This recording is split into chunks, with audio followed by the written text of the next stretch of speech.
మన గ్రామాల్లో గణపతి ఉత్సవం అంటే ఆప్యాయత, ఆనందం, ఐక్యత.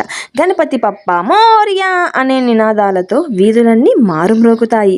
ఉత్సవం ముగింపులో జరిగేది విసర్జన. ఇది భక్తి భావోద్వేగాలతో నిండిన వేడుక. ముఖ్యంగా చెప్పాలంటే యూత్కి ఇదొక మెమొరబుల్ డేగా మిగిలిపోతుంది. గణపతి విగ్రహాలన్నీ నీటిలో వదులుతున్నారు. అందరూ చేతులు జోడించి ప్రార్థిస్తున్నారు. కొందరి కళ్ళల్లో అయితే కన్నీళ్ళు కూడా వచ్చేస్తున్నాయి. ఇక గణపతి విషయానికి వస్తే, గణపతి అంటే జ్ఞానానికి, విజయానికి, ఐక్యతకి రూపం. వేగంగా నదుల వైపు సాగుతున్న ట్రక్కులు, వీటిలో కేవలం విగ్రహాలు మాత్రమే కాదు, ప్రతి ఇంటి ఆశలు, కోరికలు, ప్రేమ కూడా ఉంటుంది. నీటిలో విగ్రహాన్ని నిమజ్జనం చేయడం అంటే మన గణేశుడిని తిరిగి పంపడమే. ఇంకొంచెం రోజులు ఉండవచ్చుగా అని మన మనసు అడుగుతుంది. కానీ గణేశుడు ఓర్పుతో చెప్పేలా ఉంటాడు. అది ఏమనో తెలుసా?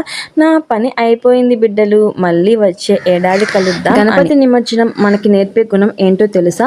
వస్తున్న దాన్ని ఆహ్వానించాలి, పోతున్న దాన్ని ప్రేమతో సాగనంపాలి. ఈ సిద్ధాంతం మన జీవితంలో అందరికీ వర్తిస్తుంది కూడా. అసలు నిమజ్జనం ఎందుకు చేస్తారు గణేశుణ్ణి? అయితే 10 రోజుల పాటు పూజలు చేసిన వినాయక విగ్రహాన్ని 11వ రోజున మేళతాళాలతో జల నిమజ్జనం చేయడంలో ఒక వేదాంతం, రహస్యం దాగి ఉంది. అదేమిటంటే, పంచభౌతికమైన ప్రతి ఒక్క పదార్థం అంటే పంచభూతాలు, భూమి, నీరు, నిప్పు, గాలి, ఆకాశం నుంచి జనించిన ప్రతి ఒక్క సజీవ నిర్జీవ పదార్థము మధ్యలో ఎంత వైభవంగా, ఇంకెంత విలాసంగా గడిపినప్పటికీ అంతిమంగా మట్టిలో కలిసిపోవాల్సిందే. అలా ఎందుకంటే భూమి నుంచి పుట్టింది ఎంత గొప్పగా పెరిగినా తిరిగి భూమిలోనే కలిసిపోతుందన్న సత్యాన్ని చాటేందుకే, దేని మీద వ్యామోహాన్ని పెంచుకోకూడదన్న నీతిని చెప్పేందుకే.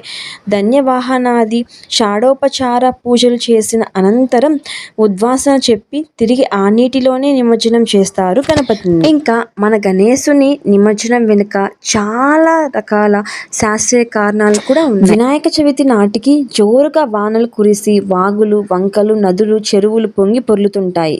వరదలు వచ్చే అవకాశం కూడా ఎక్కువగానే ఉంటుంది.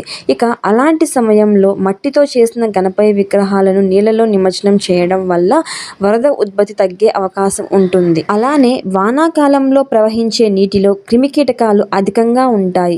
ఇలాంటి సమయంలో గణేష్ నిమజ్జనం సందర్భంగా ఆయన పూజకు వాడిన ఆకులను కూడా నీటిలో నిమజ్జనం చేయడం వల్ల నీరు పరిశుభ్రంగా మారుతుందని చెబుతున్నారు.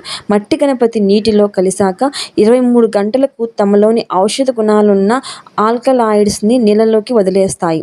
ఈ ఆల్కలాయిడ్స్ వల్ల నీళ్ళలోని ప్రమాదకరమైన బ్యాక్టీరియా నశిస్తుంది, ఆక్సిజన్ శాతం పెరుగుతుంది.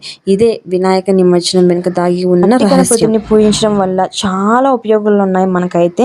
ఇప్పటికైనా మీరు ప్రతి వినాయక చవితి